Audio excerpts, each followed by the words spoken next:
name is Fauzia Kalwe. I'm a mother of 4 kids, 3 daughters, 1 boy. So ek het eintlik baie hard om ooit te praat, maar ek is al by die punt gekom waar ek baie steek is. Maar ja, het maak nog seer as ek van praat, ja. Ek het die familie gehad, wat my bygestaan. Ek het die familie wat daar, because I grew up foster, and they also passed away. My foster parents also passed away, and toe het my kinders 'n paar seker gedink, ek het nie meer familie nie, ek het net vir hom. Maar alles was so right geweest, man. Tot hy die dag op my gecheat het. Toe voel hy nou, ek is die probleem in sy lewe. Ek was nooit gelukkig geweest, ja. Die tyd was ek gelukkig, maar toe hy begin in my lewe dat hy verneek het, vir my verneek het, maar hy het my net elke aand geslaan. Hy waar nie of ek môre gaan werk met 'n blou oog. Hy het net so begin raak en die aan wat hy my so stiek en ek was vol bloed, ek kan niks maak, ek het net gewag aan, ek het net so gaan lê, vol bloed, kaal, ek kan niks doen het vir myself. Ek het my eie plek gehad, as ek weer sê, niemand kan ingekom het om te help, van hy het gesluit. Die aan toe hy nog slaap, toe kruip ek uit die plek uit. Ek het net 'n koepees omgedraai en ek het gekruip na ander mense om my te help. Ek het seker 5 dae na mense sê, ek was te bang geweest om uit te kom, of mense moet weet waar ek is. Tyd toe te waar ek van, wat mense gaan sê nie van, ek wil net uit op 'n veilige plek geweest het, want ek het gedink, as hy man wakker skrik, gaan hy my verder slaat, en daarvan af ek het uitgegaan ander mense toe.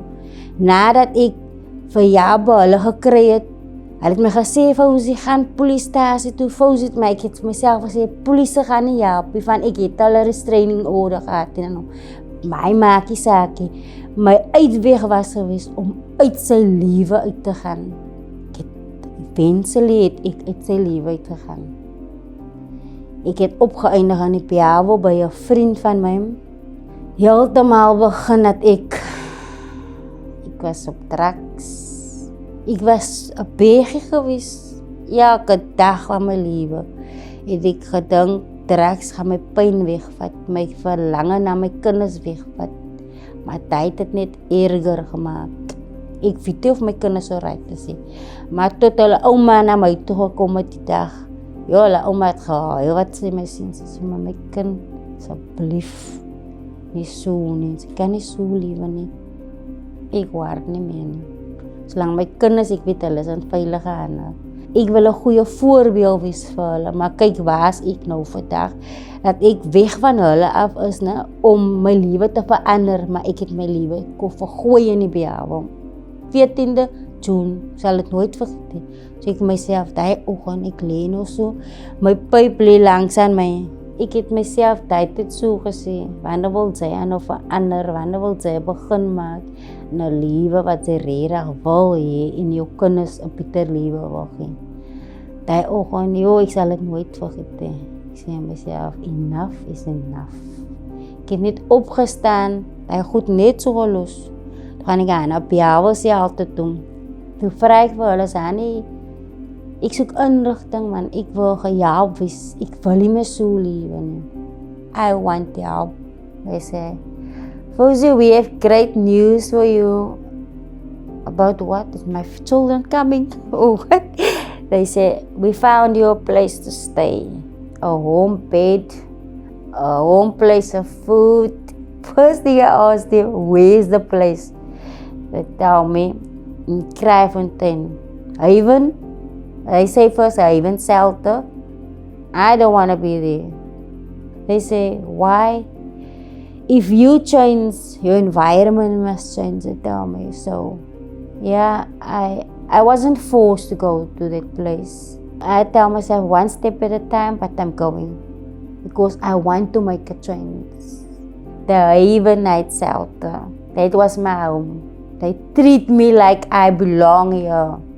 I was broken. First time I met my social worker, I was like, she said, why you don't want to be here? I said, I don't want to be here. She made me believe when I go out here I will have everything back into places where I want. The hardest part for me was when I'm gonna see my kids. And they like, hulle het alles georganiseer man vir my, om my kinders, ek loop in by die klas, hier sit my kinders, ek is the grandmother, the kids, everyone is like crying, and yeah, I was like so emotional that day, but through these people here at the Haven, I'm reunited with my kids. I have an ID, I have a job, I have a home place, my own place where I can go to and say, this is my place. Through the Haven, I have a permanent job as well. I'm so grateful for them, for what they do for me, because by every step of my journey, they've been there for me. I wanted to give up. How many times I wanted to give up. But then one of the host or the social worker or my manager will say, no, Fauzi, you can't give up, because you come so far to give up now. You must go ahead. There's still more for you in the future. And I tell myself that day, yo, really, my dream, my goal, I want to have my own house where my children can stay with me and I could give them a life that I never had. That's my dream, to be a parent for them. And I will never forget this place, Haven. I will always keep it here in my mind and deep in my heart. They will always have a place, really. They will always have a place in my heart. God is so made a way. Without Him, like they say, He don't come for people who have everything. He come for people who don't have. And my heart's desire is to serve God with my whole heart, to serve Him, because that is where I want to be.